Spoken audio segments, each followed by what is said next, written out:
Hey, it's Big Game James McCarty. We're here at Bison Football Media Day with one of the safeties of the Bison, Cole Wisnewski. Man, you're coming back for another year. You guys have an opportunity to really make some noise this fall. How has fall camp gone for you to begin with? Yeah, it's been good. It's been a ton of fun to see these guys out here just running, playing fast, seeing, learning. It's been a ton of fun to especially see some of these younger guys just see it click, make a play that they wouldn't have made it in spring ball.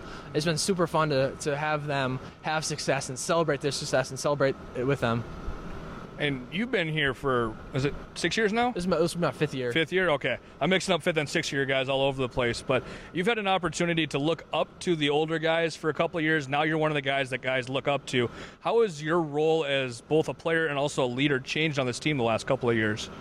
Yeah, it was super interesting because playing linebacker, I definitely kind of elevated to a leader role pretty early with playing early in my career. And then you switch to safety, and I didn't really know my position that well. I didn't know the fits. I didn't know a lot of the techniques to it. And to now be able to kind of come back and just be able to truly lead in every facet has been a lot of fun. And if I remember correctly, you didn't even switch to safety until fall camp of last year. Isn't that right? No, I actually had spring ball as well. It was spring ball as well. Regardless, so you've had, 18 months at safety at this point, and to be preseason and honoree and all conference, all Americans, different people from all across the country showing and saying, hey, we think that Cole is one of the best in the FCS level. How humbling is that for you, and how badly does that make you want to get out there for that first game to show what you've been able to improve upon and earn those honors preseason? Right, yeah, I don't really care about those too much because they're only merited on what I did last year. And to be honest, that doesn't merit much going into the future. So I don't look too much into them. It's fun. It's a cool thing to get. If I didn't get it, I'd just put a chip on my shoulder and I would continue on.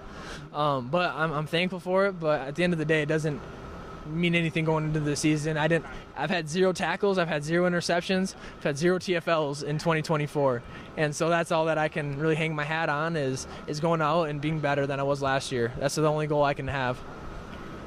Now, you've been able to get accustomed to the safety position a bit, but there's been some changes. New head coach in Tim Polasek.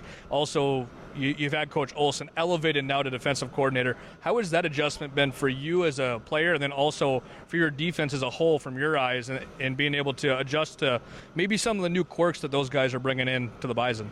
Yeah, I mean, holistically, there's not much change. I mean, these guys have been Bison for a long time. So holistically, not a ton of change, but there's techniques that Coach Kleiman might have a little bit different than Coach Petrino had last year. So it's learning the nuances that he has and reasons that he might want them in there. Differences in disguise, differences in way we roll into things. It's just a little bit different. But holistically, the way we fit stuff up, the way we're going to operate is not going to be much different than years prior.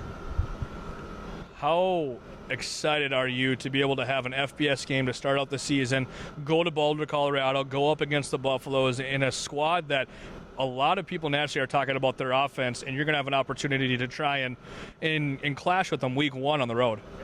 Yeah, I mean, I think the atmosphere is going to be great, and that's really going to be what the exciting part is. I think I don't really personally focus on the who I'm playing against, but the atmosphere is going to be a ton of fun. But honestly, just focusing on the day-to-day, I know it sounds so mundane and so boring, and it's not what probably you in the media world want to hear. You probably want some great quote about how awesome and how excited I am to face these guys. But honestly, it's focusing on the day-to-day process up until that. If I focus on anything else, I'm getting ahead of myself. Tomorrow's not promised, next week's not promised, and heck, a month away is definitely not promised. So just got to focus on the day-to-day process, do everything I can to be the best player I can be today, and that'll take care of everything in the long run. For sure. Last season, I think you guys fell short of your ultimate goal. You still had a heck of a playoff run. You guys went and made some fireworks and made people kind of look at you guys again a bit. But you had some hurdles against the other Dakota schools. How, not looking past week 1, but just how ready are you to get back to Missouri Valley play in a couple of months and be able to try and not necessarily avenge those losses, but just show that you guys are still on top of the conference and on top of the FCS? Yeah, I mean, we just got to be dominant week in, week out, and it'll just take care of itself. We need to be dominant day in, day out in practice, and it'll take care of itself. Yeah, we absolutely have a chip on our shoulders. We're not happy about what happened last year, and the way we've trained this offseason, the way we trained yesterday, the way we're going to train tomorrow is going to be a huge part of how it carries over into the season. as we're wrapping up, what would you say is your personal goal for the season, and then what is the team goal for the 2024 campaign? I think it's one and the same. I just talked about on a different interview about how football is different, is really similar to life. I mean, you can't win at life alone, and if you do think you can win at life alone, you're wrong. So I think my individual goals have to be aligned with the team goals, and that's to be the best tackling team in the country, and that's going to lead us to every other goal we want. If we can tackle the best in the country, we're going to be the best defense in the country. We're going to be the best defense in the country. We're going to stop teams, and they're not going to score points on us. And then we're going to win the games. We're going to win the battles. We're going to win the playoff games, the championship games, everything that we want to do in the long run. All the accolades that we want as a team is going to happen if we can just be extremely great at the fundamentals. Awesome. Well, Cole, thank you for coming. It's your time. We always appreciate it. Good luck this season. We're looking forward to watching you on the field come that August 29th matchup against Colorado. Sounds good. Thank you for having me on. Go Bison. Hey, I'm Big Game James McCarty alongside Cole Wisnewski of the NDSU Bison. Have a great rest of your day.